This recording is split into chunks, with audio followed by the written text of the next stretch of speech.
Chapter 98. The Bell and Bottle Tavern. And now, let us leave Mademoiselle Danglars and her friend pursuing their way to Brussels, and return to poor Andrea Cavalcanti, so inopportunely interrupted in his rise to fortune. Notwithstanding his youth, Master Andrea was a very skilful and intelligent boy. We have seen that on the first rumour which reached the salon, he had gradually approached the door, and, crossing 2 or 3 rooms, at last disappeared. But we have forgotten to mention one circumstance, which nevertheless ought not to be omitted. In one of the rooms he crossed, the trousseau of the bride-elect was on exhibition. There were caskets of diamonds, cashmere shawls, Valenciennes lace, English veilings, and, in fact, all the tempting things, the bare mention of which makes the hearts of young girls bound with joy, and which is called the corbeille. Now, in passing through this room, Andrea proved himself not only to be clever and intelligent, but also provident, for he helped himself to the most valuable of the ornaments before him. Furnished with this plunder, Andrea leapt with a lighter heart from the window, intending to slip through the hands of the gendarme. Tall and well-proportioned as an ancient gladiator, and muscular as a Spartan, he walked for a quarter of an hour without knowing where to direct his steps, actuated by the sole idea of getting away from the spot where, if he lingered, he knew that he would surely be taken. Having passed through the Rue Mont Blanc, guided by the instinct which leads thieves always to take the safest path, he found himself at the end of the Rue Lafayette. There he stopped, breathless and panting. He was quite alone. On one side was the vast wilderness of the Saint-Lazare, on the other, Paris enshrouded in darkness. "Am I to be captured?" he cried. "No, not if I can use more activity than my enemies. My safety is now a mere question of speed." At this moment he saw a cab at the top of the Faubourg Poissonnière. The dull driver, smoking his pipe, was plodding along towards the limits of the Faubourg Saint-Denis, where no doubt he ordinarily had his station. "Ho, friend!" said Benedetto. "What do you want, sir?" asked the driver. "Is your horse tired?" "Tired? Oh, yes, tired enough. He has done nothing the whole of his blessed day. 4 wretched fares and 20 sous over, making in all 7 francs, are all that I have earned, and I ought to take 10 to the owner." "Will you add these 20 francs to the 7 you have?" "With pleasure, sir. 20 francs are not to be despised. Tell me what I am to do for this." "A very easy thing, if your horse isn't tired." "I tell you, he'll go like the wind. Only tell me which way to drive." "Towards the Louvre." "I know the way. You get good sweetened rum over there." "Exactly so. I merely wish to overtake one of my friends with whom I am going to hunt tomorrow at Chapelle-en-Savel. He should have waited for me here with a cabriolet till 11:30. It is 12, and, tired of waiting, he must have gone on." "It is likely." "Well, will you try and overtake him?" "Nothing I should like better." "If you do not overtake him before you reach Bourget, you shall have 20 francs. If not before Louvre, 30. "And if we do overtake him?" 40, said Andrea after a moment's hesitation, at the end of which he remembered that he might safely promise. "That's all right," said the man.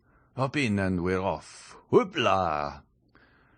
Andrea got into the cab, which passed rapidly through the Faubourg Saint-Denis, along the Faubourg Saint-Martin, crossed the barrier, and threaded its way through the interminable Villette.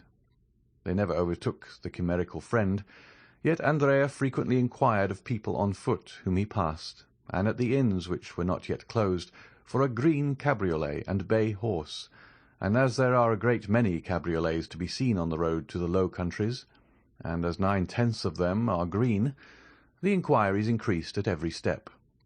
Every one had just seen it pass. It was only 500, 200, 100 steps in advance. At length they reached it, but it was not the friend. Once the cab was also passed by a calash, rapidly whirled along by 2 post-horses. "Ah," said Cavalcanti to himself, "if I only had that Britska, those 2 good post-horses, and above all the passport that carries them on." And he sighed deeply. The calash contained Mademoiselle Danglars and Mademoiselle d'Armilly. "Hurry, hurry," said Andrea. "We must overtake him soon." And the poor horse resumed the desperate gallop it had kept up since leaving the barrier, and arrived steaming at Louvres. "Certainly," said Andrea. "I shall not overtake my friend, but I shall kill your horse. Therefore I had better stop. Here are 30 francs. I will sleep at the Red Horse, and will secure a place in the first coach. Good night, friend." And Andrea, after placing 6 pieces of 5 francs each in the man's hand, leapt lightly on to the pathway. The cabman joyfully pocketed the sum, and turned back on his road to Paris. Andrea pretended to go towards the Red Horse Inn, but after leaning an instant against the door, and hearing the last sound of the cab, which was disappearing from view, he went on his road, and with a lusty stride soon traversed the space of 2 leagues. Then he rested. He must be near Chapelle-en-Serval, where he pretended to be going. It was not fatigue that stayed Andrea there. It was that he might form some resolution, adopt some plan. It would be impossible to make use of a diligence, equally so to engage post-horses. To travel either way a passport was necessary. It was still more impossible to remain in the department of the Oise, one of the most open and strictly guarded in France. This was quite out of the question, especially to a man like Andrea, perfectly conversant with criminal matters. He sat down by the side of the moat, buried his face in his hands, and reflected. 10 minutes after he raised his head, his resolution was made. He threw some dust over the top-coat, which he had found time to unhook from the antechamber, and button over his ball costume, and going to Chapelle-en-Serval, he knocked loudly at the door of the only inn in the place. The host opened. "My friend," said Andrea, "I was coming from Montfontaine to Senlis, when my horse, which is a troublesome creature, stumbled and threw me. I must reach Compiègne to-night, or I shall cause deep anxiety to my family. Could you let me hire a horse of you?" An innkeeper has always a horse to let, whether it be good or bad. The host called the stable-boy and ordered him to saddle Whitey. Then he awoke his son, a child of 7 years, whom he ordered to ride before the gentleman and bring back the horse. Andrea gave the innkeeper 20 francs, and in taking them from his pocket dropped a visiting card. This belonged to one of his friends at the Café de Paris, so that the innkeeper, picking it up after Andrea had left, was convinced that he had let his horse to the Count of Mauléon, 25 Rue Saint-Dominique, that being the name and address on the card. Whitey was not a fast animal, but he kept up an easy, steady pace. In 3 hours and a half, Andrea had traversed the 9 leagues which separated him from Compiègne, and 4 o'clock struck as he reached the place where the coaches stop. There's an excellent tavern at Compiègne, well remembered by those who have ever been there. Andrea, who had often stayed there in his rides about Paris, recollected the Bell and Bottle Inn. He turned around, saw the sign by the light of a reflected lamp, and having dismissed the child, giving him all the small coin he had about him, he began knocking at the door, very reasonably concluding that, having now 3 or 4 hours before him, he had best fortify himself against the fatigues of the morrow by a sound sleep and a good supper. A waiter opened the door. "My friend," said Andrea, "I have been dining at Saint-Jean-au-Bois, and expected to catch the coach which passes by at midnight. But, like a fool, I have lost my way, and have been walking for the last 4 hours in the forest. Show me into one of those pretty little rooms which overlook the court, and bring me a cold fowl and a bottle of Bordeaux."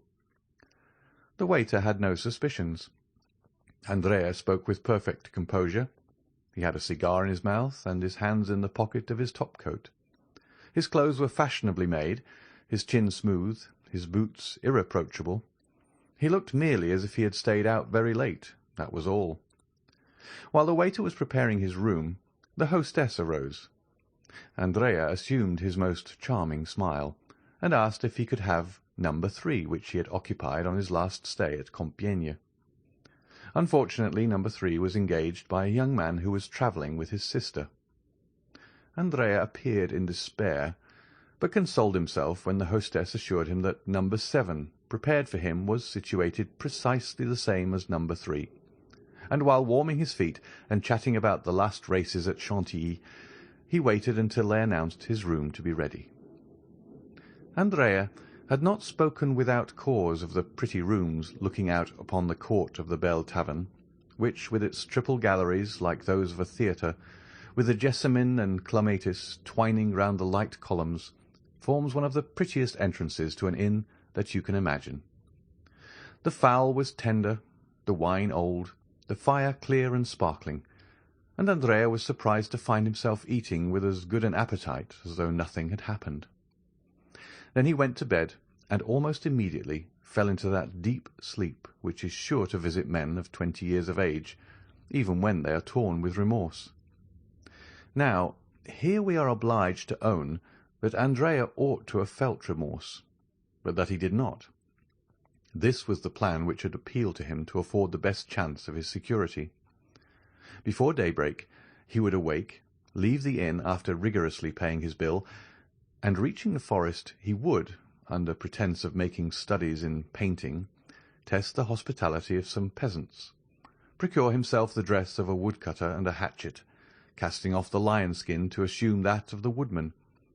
Then, with his hands covered with dirt, his hair darkened by means of a leaden comb, his complexion embrowned with a preparation for which one of his old comrades had given him the recipe, he intended, by following the wooded districts, to reach the nearest frontier, walking by night and sleeping in the day in the forests and quarries, and only entering inhabited regions to buy a loaf from time to time.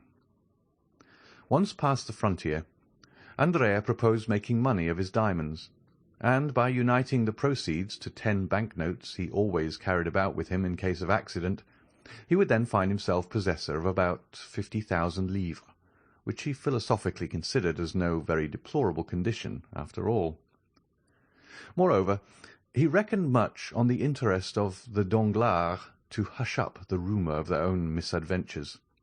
These were the reasons which, added to the fatigue, caused Andrea to sleep so soundly.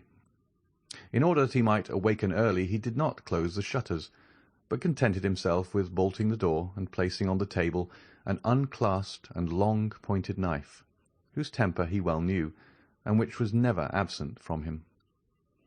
About 7 in the morning, Andrea was awakened by a ray of sunlight, which played warm and brilliant upon his face. In all well-organized brains the predominating idea, and there always is one, is sure to be the last thought before sleeping, and the first upon waking in the morning. Andrea had scarcely opened his eyes when his predominating idea presented itself, and whispered in his ear that he had slept too long. He jumped out of bed and ran to the window. A gendarme was crossing the court. A gendarme is one of the most striking objects in the world, even to a man void of uneasiness, but for one who has a timid conscience, and with good cause too, the yellow, blue, and white uniform is really very alarming. "Why is that gendarme here?" asked Andrea of himself. Then all at once he replied with that logic which the reader has doubtless remarked in him. "There is nothing astonishing in seeing a gendarme at an inn.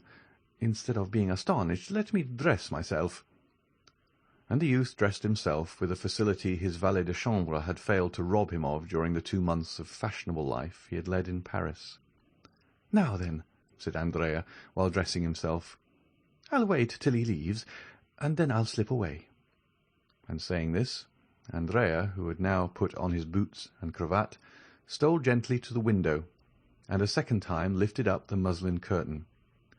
Not only was the first gendarme still there, but the young man now perceived a second yellow, blue, and white uniform at the foot of the staircase, the only one by which he could descend, while a third, on horseback, holding a musket in his fist, was posted as a sentinel at the great street door which alone afforded the means of egress.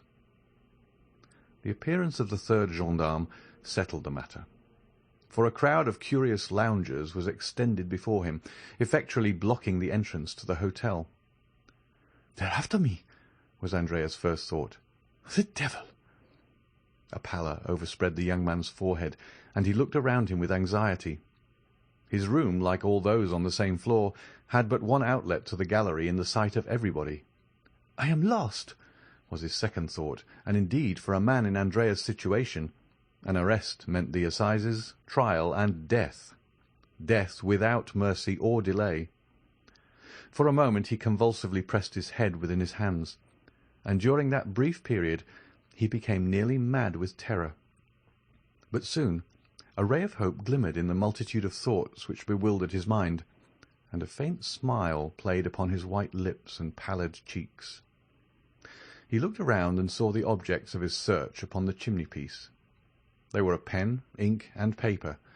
With forced composure he dipped the pen in the ink and wrote the following lines upon a sheet of paper. "I have no money to pay my bill, but I am not a dishonest man. I leave behind me as a pledge this pin worth 10 times the amount. I shall be excused for leaving at daybreak, for I was ashamed." He then drew the pin from his cravat and placed it on the paper. This done, instead of leaving the door fastened, he drew back the bolts and even placed the door ajar, as though he had left the room, forgetting to close it, and slipping into the chimney, like a man accustomed to that kind of gymnastic exercise. Having effaced the marks of his feet upon the floor, he commenced climbing the only opening which afforded him the means of escape. At this precise time the first gendarme Andrea had noticed walked upstairs, preceded by the commissary of police, and supported by the second gendarme, who guarded the staircase, and was himself reinforced by the one stationed at the door. Andrea was indebted for this visit to the following circumstances. At daybreak the telegraphs were set at work in all directions, and almost immediately the authorities in every district had exerted their utmost endeavours to arrest the murderer of Caderousse. Compiègne, that royal residence and fortified town, is well furnished with authorities, gendarmes, and commissaries of police. They therefore began operations as soon as the telegraphic dispatch arrived, and the Bell and Bottle being the best-known hotel in the town, they had naturally directed their first inquiries there. Now, besides the reports of the sentinels guarding the Hôtel de Ville, which is next door to the Bell and Bottle, it had been stated by others that a number of travellers had arrived during the night. The sentinel, who was relieved at 6 o'clock in the morning, remembered perfectly that just as he was taking his post, a few minutes past 4, a young man arrived on horseback, with a little boy before him. The young man, having dismissed the boy and horse, knocked at the door of the hotel, which was opened, and again closed after his entrance. This late arrival had attracted much suspicion, and the young man being no other than Andrea, the commissary and gendarme, who was a brigadier, directed their steps towards his room.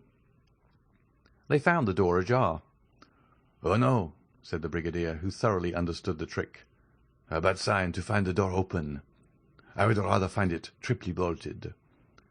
And indeed the little note and pin upon the table confirmed, or rather corroborated, the sad truth. Andrea had fled. We say corroborated because the brigadier was too experienced to be convinced by a single proof. He glanced around, looked in the bed, shook the curtains, opened the closets, and finally stopped at the chimney. Andrea had taken the precaution to leave no traces of his feet in the ashes, but it still was an outlet, and in this light was not to be passed over without serious investigation. The brigadier sent for some sticks and straw, and having filled the chimney with them, set a light to it. The fire crackled, and the smoke ascended like the dull vapour from a volcano. But still no prisoner fell down, as they expected. The fact was that Andrea had war with society ever since his youth was quite as deep as a gendarme, even though he were advanced to the rank of brigadier, and quite prepared for the fire. He had climbed out on the roof and was crouching down against the chimney-pots.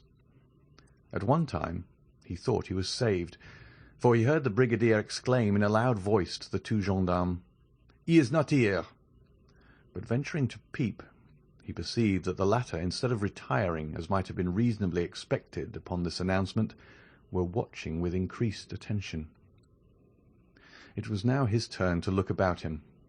The Hôtel de Ville, a massive 16th-century building, was on his right. Anyone could descend from the openings in the tower and examine every corner of the roof below, and Andrea expected momentarily to see the head of a gendarme appear at one of these openings. If once discovered, he knew he would be lost, for the roof afforded no chance of escape. He therefore resolved to descend, not through the same chimney by which he had come up, but by a similar one conducting to another room. He looked around for a chimney from which no smoke issued, and having reached it, he disappeared through the orifice without being seen by anyone. At the same minute, one of the little windows of the Hôtel de Ville was thrown open, and the head of a gendarme appeared. For an instant it remained motionless as one of the stone decorations of the building. Then, after a long sigh of disappointment, the head disappeared. The brigadier, calm and dignified as the law he represented, passed through the crowd, without answering the 1,000 questions addressed to him, and re-entered the hotel. "Well?" asked the two gendarmes. "Well, my boys," said the brigadier, "the brigand must really have escaped early this morning. But we will send to the Villers-Cotterêts and Noyon roads and search the forest, when we shall catch him, no doubt." The honourable functionary had scarcely expressed himself thus, in that intonation which is peculiar to brigadiers of the gendarmerie, when a loud scream, accompanied by the violent ringing of a bell, resounded through the court of the hotel. "Ah, what is that?" cried the brigadier. "Some traveller seems impatient," said the host. "What number was it that rang?" "Number 3. Run, waiter." At this moment the screams and ringing were redoubled. "Ah," said the brigadier, stopping the servant. "The person who is ringing appears to want something more than a waiter. We will attend upon him with a gendarme. Who occupies numéro 3? "The little fellow who arrived last night in a post-chaise with his sister, and who asked for an apartment with 2 beds. The bell here rang for the 3rd time, with another shriek of anguish. "Follow me, Monsieur Commissary," said the brigadier. "Tread in my steps." "Wait an instant," said the host. "Numéro 3 has 2 staircases, inside and outside." "Good," said the brigadier. "I will take charge of the inside one. Are the carbines loaded?" "Yes, brigadier." "Well, you guard the exterior, and if he attempts to fly, fire upon him. He must be a great criminal from what the telegraph says." The brigadier, followed by the commissary, disappeared by the inside staircase, accompanied by the noise which his assertions respecting Andrea had excited in the crowd. This is what had happened. Andrea had very cleverly managed to descend 2/3 of the chimney, but then his foot slipped, and notwithstanding his endeavours, he came into the room with more speed and noise than he intended. It would have signified little had the room been empty, but unfortunately it was occupied. 2 ladies, sleeping in one bed, were awakened by the noise, and fixing their eyes upon the spot whence the sound proceeded, they saw a man. One of these ladies, the fair one, uttered those terrible shrieks which resounded through the house, while the other, rushing to the bell-rope, rang with all her strength. Andrea, as we can see, was surrounded by misfortune. "For pity's sake," he cried, pale and bewildered, without seeing whom he was addressing, "for pity's sake, do not call assistance. Save me. I will not harm you." "Andrea, the murderer!" cried one of the ladies. "Eugénie! Mademoiselle Danglars!" exclaimed Andrea, stupefied. "Help! Help!" cried Mademoiselle d'Armilly, taking the bell from her companion's hand and ringing it yet more violently. "Save me! I am pursued!" said Andrea, clasping his hands. "For pity, for mercy's sake, do not deliver me up!" "It is too late. They are coming," said Eugénie. "Well, conceal me somewhere. You can say you were needlessly alarmed. You can turn their suspicions and save my life." The two ladies, pressing closely to one another, and drawing the bedclothes tightly around them, remained silent to this supplicating voice, repugnance and fear taking possession of their minds. "Well, be it so," at length said Eugénie. "Return by the same road you came, and we will say nothing about you, unhappy wretch." "Here he is!" cried a voice from the landing. "Here he is! I see him!" The brigadier had put his eye to the keyhole and had discovered Andrea in a posture of entreaty. A violent blow from the butt-end of the musket burst open the lock. Two more forced out the bolts, and the broken door fell in. Andrea ran to the other door, leading to the gallery, ready to rush out, but he was stopped short, and he stood with his body a little thrown back, pale and with the useless knife in his clinched hand. "Fly, then!" cried Mademoiselle d'Armilly, whose pity returned as her fears diminished. "Fly!" "Or kill yourself," said Eugénie, in a tone which a vestal in the amphitheatre would have used when urging the victorious gladiator to finish his vanquished adversary. Andrea shuddered, and looked on the young girl with an expression which proved how little he understood such ferocious honour. "Kill myself!" he cried, throwing down his knife. "Why should I do so?" "Why, you said," answered Mademoiselle Danglars, "that you would be condemned to die like the worst criminals." "Bah!" said Cavalcanti, crossing his arms. "One has friends." The brigadier advanced to him, sword in hand. "Come, come," said Andrea. "Sheath your sword, my fine fellow. There is no occasion to make such a fuss, since I give myself up." And he held out his hands to be manacled. The girls looked with horror upon this shameful metamorphosis, the man of the world shaking off his covering and appearing as a galley slave. Andrea turned towards them, and with an impertinent smile asked, "Have you any message for your father, Mademoiselle Danglars? For in all probability I shall return to Paris." Eugénie covered her face with her hands. "Oh-ho!" said Andrea. "You need not be ashamed, even though you did post after me. Was I not nearly your husband?" And with this raillery Andrea went out, leaving the two girls a prey to their own feelings of shame and to the comments of the crowd. An hour after they stepped into their calash, both dressed in feminine attire. The gate of the hotel had been closed to screen them from sight, but they were forced, when the door was open, to pass through a throng of curious glances and whispering voices. Eugénie closed her eyes, but though she could not see, she could hear, and the sneers of the crowd reached her in the carriage. "Oh, why is not the world a wilderness?" she exclaimed, throwing herself into the arms of Mademoiselle d'Armilly, her eyes sparkling with the same kind of rage which made Nero wish that the Roman world had but one neck, that he might sever it at a single blow. The next day they stopped at the Hôtel de Flandre at Brussels. The same evening Andrea was incarcerated in the Conciergerie.